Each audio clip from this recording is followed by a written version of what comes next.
Welcome to Making Sense of SLOs, the series of short recordings designed to provide technical assistance as you navigate the development of SLOs.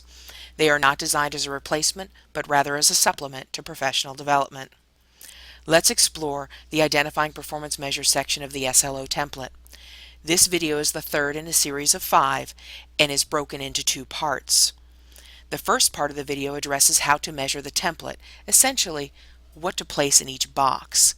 The second section of the video encourages you to look at the assessments you're choosing and verify that they are the best assessments for your chosen standards.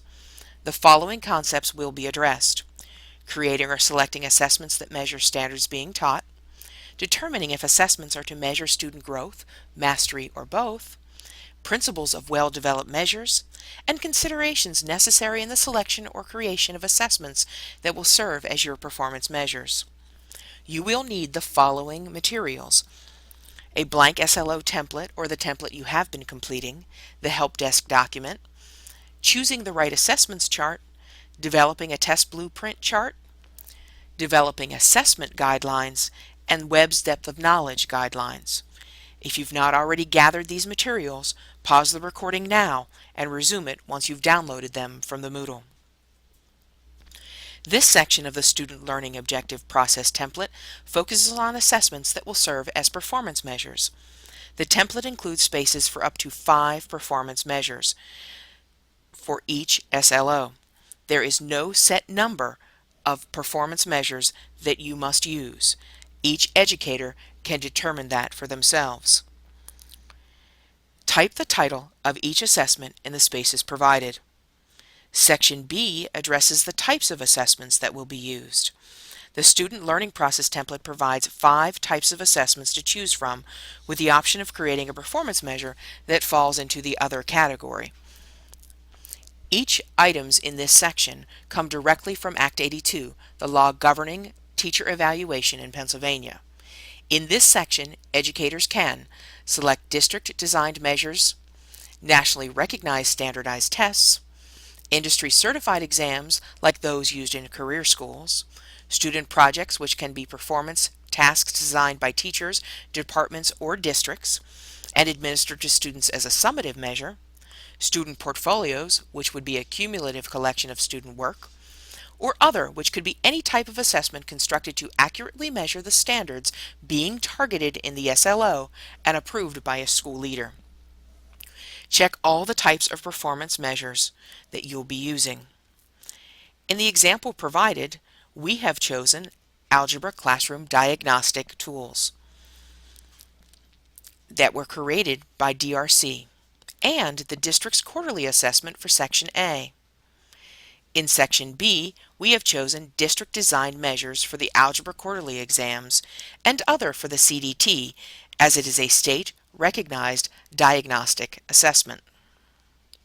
To be sure anyone reading your SLO, likely your administrator, understands why the assessments were chosen, it is critical to identify their purpose. Explain the reason the assessments were identified, what content is being assessed, and why the assessments meet your needs. The next step is to determine how you will use these assessments. Do you want to assess student performance or mastery, or are you looking to check for student growth? Let's review the 2 concepts. Mastery refers to a set achievement level, 85% on a final exam, at least a 3 out of 4 on a rubric, or proficient, for example.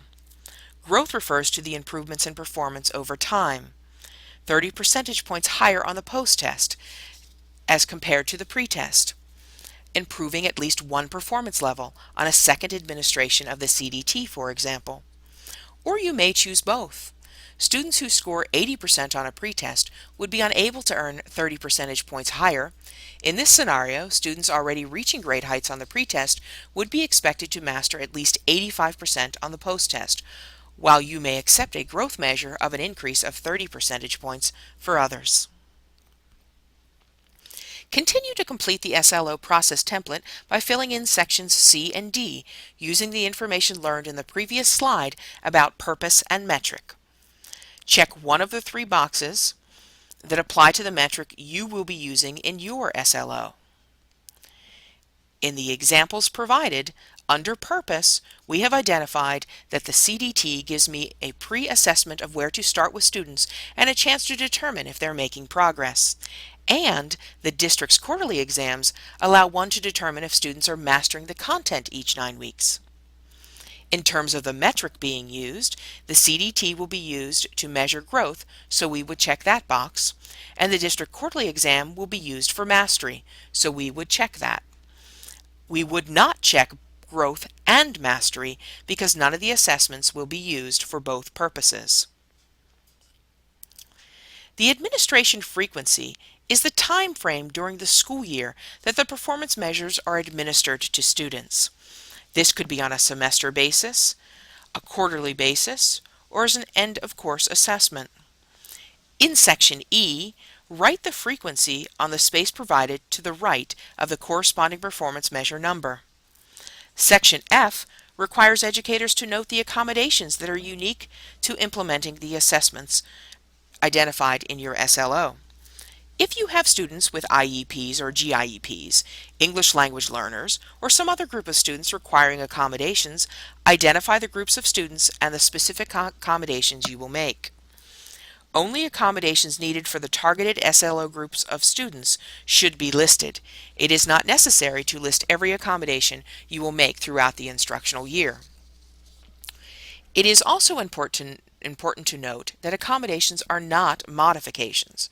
Modifications alter the assessment being given, while accommodations give students greater access to the content. For example, reading a math assessment would be an accommodation for a student with a reading IEP.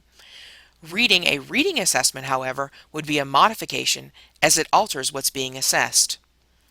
In the example provided, the CDT is given in September and in January, and the Algebra Quarterly Assessment is given each 9 weeks. In Section F, we have identified students with IEPs and noted accommodations in the IEP will be used. In defining the Resources and Equipment section, G, you will list the items you will need unique to the implementation of the SLO on each space provided. These resources may include any technology, physical space, books, people, or supplemental materials that might need to be purchased or used. In Section H, scoring tools for your SLO should be listed for each performance measure. These include scoring guides, checklists, rubrics, etc. List the title of the tools in the space provided to the right of the performance measure. Please note, if the assessment is subjective, you will also need to include guidelines for administration. In our example, the computer lab is needed to administer the CDT, and nothing will be needed for the Algebra Quarterly exam. In Section H, we note that DRC will score the assessment, and therefore no tool is needed, and the algebra test will have a district answer key. As a teacher, you spend a great deal of time preparing your students to be successful in your class and in life. You don't want to have your students fail simply because the assessments they were given weren't valid ones. There are some simple things to do to ensure your assessments have strong validity and assess what you hoped they would assess. The next section of this video walks us through a process you might want to consider. We will address the following. Do the assessments measure what you thought they did? Are there enough assessment items per standard? And were good test development protocols followed? Performance measures should be designed and selected so that they are able to measure the content standards targeted in the SLO. If educators decide to utilize assessments that are already created, they will need to review them in order to make sure those tests fairly measure students' knowledge of the targeted standards. Please note that modifications to currently existing assessments might need to be made. Educators should make certain the assessments they are using are performance measures made to capture a cumulative or summative understanding of their course. Quizzes or short tests are not typically suitable for this type of measurement. Performance measures should be rigorous and require a high cognitive demand from students. A review of the assessment items to determine if their demand using Webb's depth of knowledge or Bloom's taxonomy should be conducted. This will ensure that assessments are not measuring students' ability to recall information only. The principles of well-designed measures require that measures must be built to achieve the design purpose, produce results that are used for the intended purpose, align to targeted content standards, contain a balance between depth and breadth of targeted content, be standardized, rigorous, and fair, be sensitive to testing time and objectivity, and be valid and reliable. Therefore, before determining which assessment you'll use, it's a really good idea to think about the assessments that are really available to you. Use the Choosing the Rights assessment chart. Take a minute to create a list of the assessments you have access to. You may wish to pause the recording to do so. And once you've created that list, be sure to identify the assessment type. Is it a project or portfolio with a rubric? Perhaps a standardized assessment by a vendor. Was it created by the district or a teacher? Finally, you'll want to determine what each assessment measures. How many questions are targeted to your standards? It wouldn't be best practice to choose a quiz. There just aren't enough questions asked to be sure the standard is well addressed. Use of an end-of-unit exam and a textbook might also not be best practice. These assessments are really designed for formative assessment purposes, a check for understanding along the way. Be sure to choose assessments that truly assess the standards you are targeting and ask questions that and to ask enough questions that you can be confident of the results. Once you have determined an assessment or assessments you think you'll like to use, you may wish to conduct a test blueprinting analysis of the assessment. While test blueprinting is not required, the process has potential to greatly influence the validity of your chosen assessments. Before finally choosing an assessment, you may wish to consider a few best practices that are listed on the assessment development guidelines that you pulled off the Moodle. A few of those points include: the number of items assessing each standard should be at a ratio of at least 3 items per standard. If the performance measure you're choosing measures multiple standards, the number of items should be balanced across the standards. In other words, no one standard should be assessed more heavily than another. The reading level of the assessment should be appropriate for the attended audience. Consider having a variety of assessment items: multiple choice, short constructed responses, which would be fill in the blank, short answer, or a short sentence, or extended constructed responses, which might include paragraphs, lab reports, research projects, art projects, long-term projects, for example. Avoid using true-false statements. Unless students are required to explain why the answer is true or false, there's too much of a guess factor, making the validity of the assessment results questionable. Avoid matching items, as the process of elimination increases the guess factor for students there as well. And be sure you have a balance of items in DOK 1, 2, or 3. That's depth of knowledge and can be found on the Webb's Depth of Knowledge Guidelines document that you also pulled from the Moodle. The balance of DOK items should not be more heavily weighted in one area than another.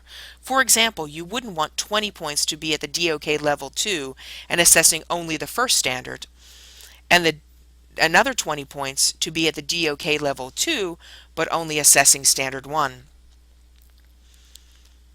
Standard 1 in that case would be assessed more rigorously, and standard 2 would be assessed only at a recall level, giving you an unbalanced picture. At this point, if you wish to conduct a test blueprint of one or more assessments, you will need the following: developing a test blueprint chart and guidelines, Webb's Depth of Knowledge guidelines, your assessment, and the Assessment Development Guidelines as a reference tool. Pause the recording and resume listening once you have completed your work. This video recording, along with others in the series, were created by the Western Regional Intermediate Unit Curriculum Coordinators to be used as a supplement to your professional development. They are not intended to replace strong professional development experiences.